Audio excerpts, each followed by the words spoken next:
David Gravel is the defending Knoxville Nationals champion, having won the race back in 2019. Actually, he'd probably be a two-time Nationals champion if an engine didn't let go back in 2017. Either way, Gravel is currently one of the best sprint car drivers on the planet right now, and I was lucky enough to catch up with David ahead of what is the most important week in sprint car racing. We talk about his expectations for the 60th Knoxville Nationals, how this year compares to back in 2019, the possibility of winning the Nationals with a new team, what goes into a successful week at Knoxville, and who he expects to be with him at the front come Saturday night. Oh, and we also bring up the work he puts into his own YouTube channel, which I really enjoyed hearing. If you haven't already, make sure you check out David Gravel on YouTube. As always, I encourage you to like and share this video, comment what you think, and of course, subscribe to the Sprint Car Hub YouTube channel down below. Now, here's my chat with David.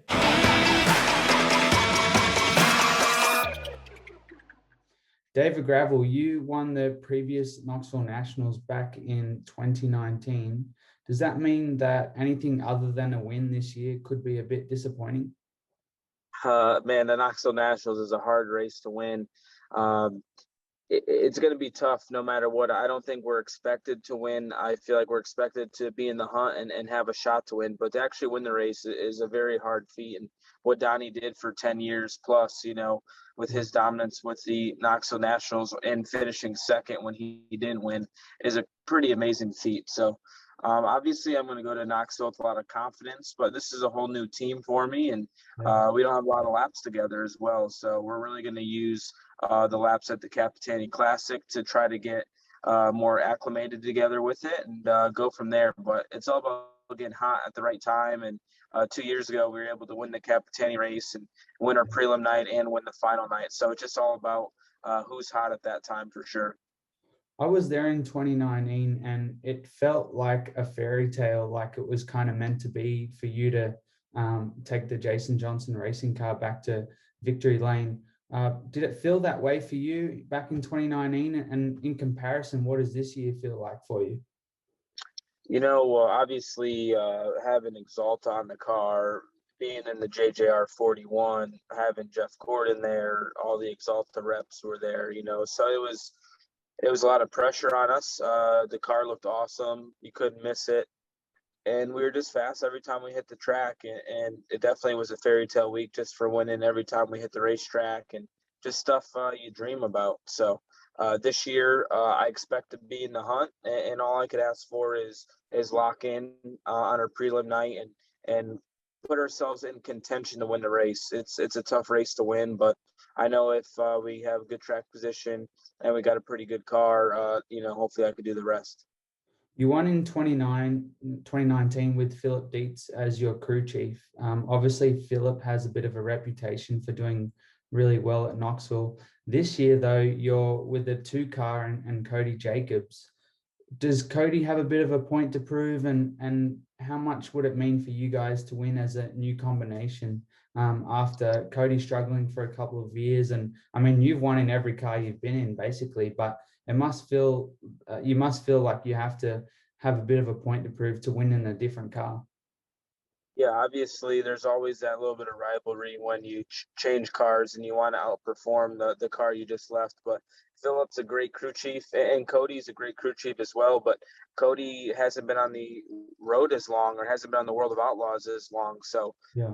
it's a whole different level out here, night in, night out. And those are things you learn as you go to be competitive on a nightly basis. But we're continuing to grow together. I mean, my first year at JJR, we ran fairly well. So, and here at the two car, I'm running fairly well as well. So my highest finishing in points is third in my career. So, I think that we're could hopefully at least do that or better to second or first. So I feel like things are going well, and we obviously have something to prove, and we know have the equipment to do it. And me and Cody just got to work together and make it happen.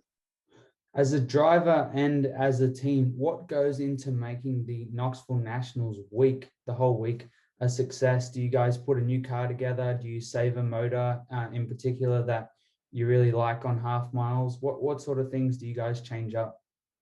Yeah, typically, man, that's the story. But nowadays, with shortage of pistons and shortage of Yeah. um, rod bearings and valve springs, so the engine deal is kind of up in the air. Where if you have a couple engine failures and a couple are getting rebuilt, you really get backed up on motors. So luckily, we've got some engines back now. We got like 3 or 4 back, and we mostly all of them are fresh. So we're gonna have a motor that we're either gonna run one night at the Ironman. If not, the first night we'll be on it. Will be the Capitani race, which will be a fresh motor. But as far as a car, we have a car that we shook down at Knoxville earlier in the year, and then we just ran it at Williams Grove. So we're probably going to run that car. So it's got 3 or 4 races on it, and we'll see how that works.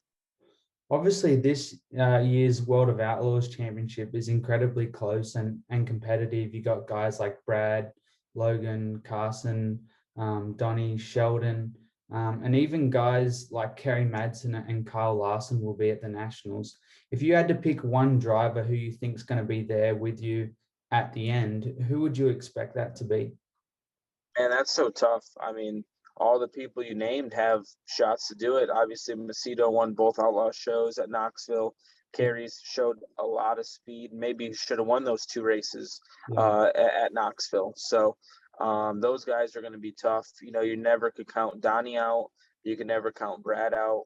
Logan has showed flashes of being the fastest car at Knoxville at times, and you know Kyle's going to bring it. So you know, the format is so unique and it's so important to get through that heat race. So really, it's going to be after the prelim night, see where everybody stacks up. But all the people you named, everybody can't be the high point guy. So at some point, somebody's got to separate themselves throughout the week. And usually you could see that typically. So it's tough.